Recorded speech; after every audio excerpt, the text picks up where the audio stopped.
ఓం శుభంకర్యే నమః. నిఖిల శ్రేయోదాయని సర్వకార్య సిద్ధిప్రద పరబ్రహ్మస్వరూపిణి శుభంకరీ నమోస్తుతే. వక్రతుండ మహాకాయ సూర్యకోటి సమప్రభ నిర్విఘ్నం కురు మే దేవ సర్వకార్యేషు సర్వదా.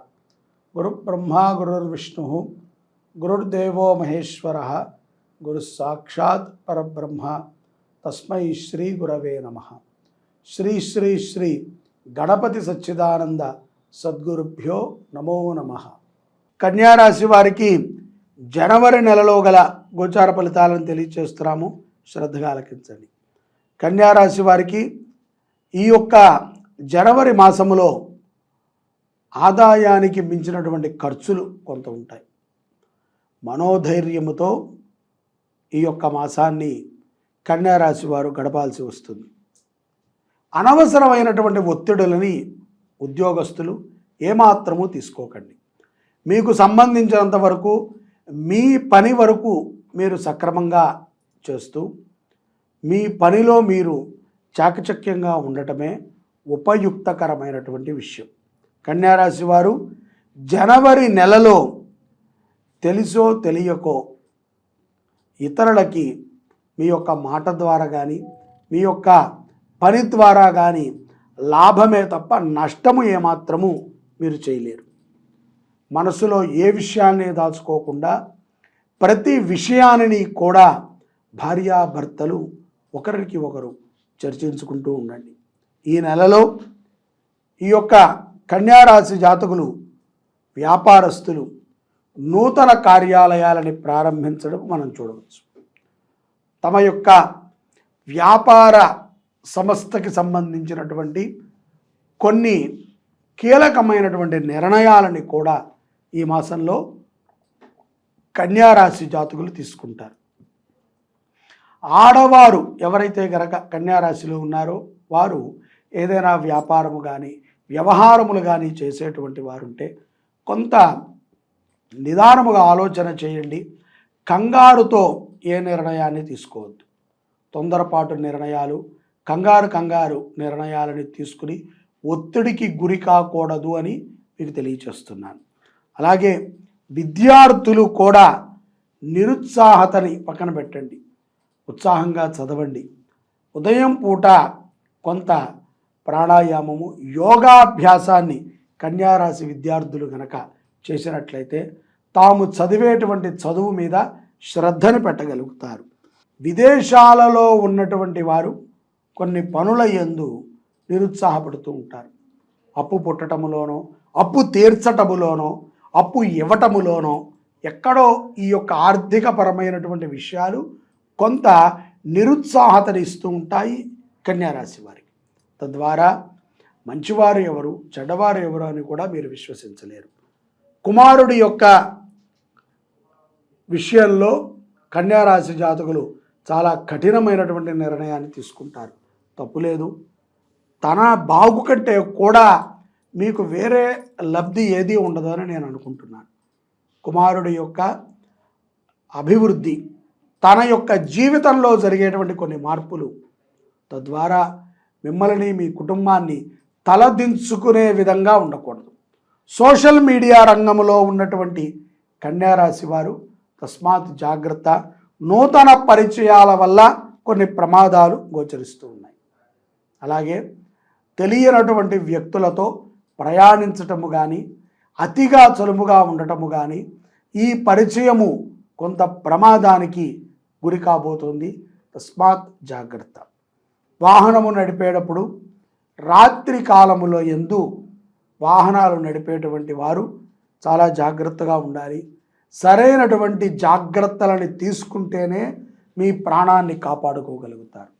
కన్యారాశిలో ఉన్నటువంటి రాజకీయ నాయకులు ఎవరైతే ఉన్నారో వారు ఈ యొక్క మాసములో విశేషమైనటువంటి ఆదరణను కలిగి ఉంటారు. సెలబ్రిటీస్ కానీ నాయకులు కానీ ప్రజాదరణను కలిగి ఉంటారు. అలాగే అనేక పర్యాయాలు మీరు ట్రోల్ అవ్వటాన్ని కూడా మనం గమనించవచ్చు. పౌర్ణమి తరువాత ఈ యొక్క కన్యారాశి వారి గృహముల యందు వ్యాపార సంస్థల యందు ఆనందోత్సాహాలు వెర్రవిల్లుతూ ఉంటాయి. నూతన పరిచయములు ఏవైతే జరుగుతాయో అవి కొంత మంచిని చేస్తాయి, కొంత ప్రమాదాన్ని తెచ్చిపెడతాయి.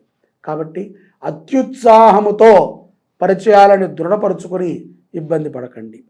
ఈ యొక్క పౌర్ణమి తర్వాత అవగాహన లేనటువంటి ఉద్యోగములు కొన్ని నూతనముగా లభించేటువంటి అవకాశము నిరుద్యోగులకు ఉంటాయి. తొందరపాటుతో ఏదో చేద్దాములే, ఏదో అక్కడ మాయ చేద్దాములే అని ఆ ఉద్యోగాల్లో జాయిన్ అయ్యి మీరు ఇబ్బంది పడి ఆ వ్యవస్థని ఇబ్బంది పాలు చేయకండి. కాబట్టి రాని పనిని చేసి సంపాదించేటువంటి ధనము నిర్వీర్యమే. అలాగే నిరుద్యోగస్తులకి వారు ఏదైతే గనక వ్యాపారములు చేయాలనుకుంటున్నారో, లేదా రియల్ ఎస్టేట్ రంగంలోకి వెళ్ళాలనుకుంటున్నారో, లేకపోతే ఫైనాన్స్ రంగంలోకి మారాలనుకున్నటువంటి వారికి మీ యొక్క జాతకాన్ని పరిశీలన చేసుకుని మీ కుటుంబంలో గతంలో ఎవరైనా ఇటువంటి పనులు చేసి ఉంటే వారి యొక్క అనుభవాన్ని తీసుకుని నిర్ణయాన్ని తీసుకుంటాం మంచిది. తద్వారా ఉపయుక్తం అవుతుంది తప్ప నష్టపోరు. అలాగే పౌర్ణమి తర్వాత ఈ యొక్క విదేశాలలో ఉన్నటువంటి కన్యారాశి జాతకులు నూతన వాహనం కొనుగోలును కూడా చేయటం మనం గమనించవచ్చు. మీ ఆర్థిక స్థితి కొంత 80% మెరుగుపడుతుంది. అప్పులు ఏవైనా ఉంటే కనుక ఈ సమయమునందున తీర్చుకోవటానికి చాలా మంచిది. ఆధ్యాత్మిక పరముగా మీ ధనాన్ని కొంత ఖర్చు పెట్టండి, తప్పదు. ఎందుకంటే ఏమీ లేనప్పుడు కొన్ని రోజుల పాటు ఆ దేవాలయం మీకు ప్రసాద రూపంలో అన్నాన్ని మీ యొక్క క్షుద్బాధని తీర్చింది. ఇప్పుడు ఆ దేవాలయానికి మీరు రుణం తీర్చుకోవాలి, ఆ గ్రామానికి మీరు రుణం తీర్చుకోవాలి, ఆ ప్రజలకి మీరు రుణాన్ని తీర్చుకోవాలి, ఆ గురువుకి మీరు సేవను చేయాలి. కాబట్టి విస్మరించకండి. ఎంతో కొంత సనాతన ధర్మం కోసమై మీ ధనాన్ని ఖర్చు పెట్టండి. ముఖ్యంగా మీరు నమ్మి మీరు నడిచేటువంటి గురువో వ్యవస్థో ఉంటే వారికి సహకరించండి. అంతే తప్ప తిరుపతికి ఇస్తాను, శ్రీశైలానికి ఇస్తాను, లేకపోతే ఏదైనా పెద్ద ఆశ్రమాలకు ఇస్తాను అని ఎచ్చులు పోకండి. మీ ఊళ్ళో ఉన్నటువంటి గుడికి, మీ ఊళ్ళో ఉన్నటువంటి బడికి, మీ ఊళ్ళో ఉన్నటువంటి ఆశ్రమానికి, మీ ఊళ్ళో ఉన్నటువంటి అనాథ శరణాలయాలకి, మీ ఊరిలో ఉన్నటువంటి పాఠశాలలకి, మీ ఊరిలో ఉన్నటువంటి గోశాలలకి సహకారం అందించండి. కోపాన్ని తగ్గించుకుంటూ ఉండాలి. పౌర్ణమి తర్వాత కోపగ్రస్తము ఎక్కువైనప్పుడల్లా కూడా చింతించాల్సి వస్తుంది. అలాగే ఈ మాసములో దూర ప్రయాణములు బాగా కలిసి వస్తాయి, ఎంతో ఆనందదాయకంగా ఉంటారు. సంక్రాంతి మహోత్సవాలు కన్యారాశి వారు దైదీప్యమానముగా నడుపుకుంటారు. ఆరోగ్యం జాగ్రత్త, సకాలములో మంచి భోజనాన్ని చేయండి. సనాతన ధర్మ సేవని కన్యారాశి వారు ఈ మాసంలో ప్రారంభించటము చేయటము ద్వారా విశేషమైనటువంటి అనుగ్రహాన్ని కన్యారాశి జాతకులు పొందగలుగుతారు. జై శుభంకరి. సర్వే జనాః సుఖినో భవంతు.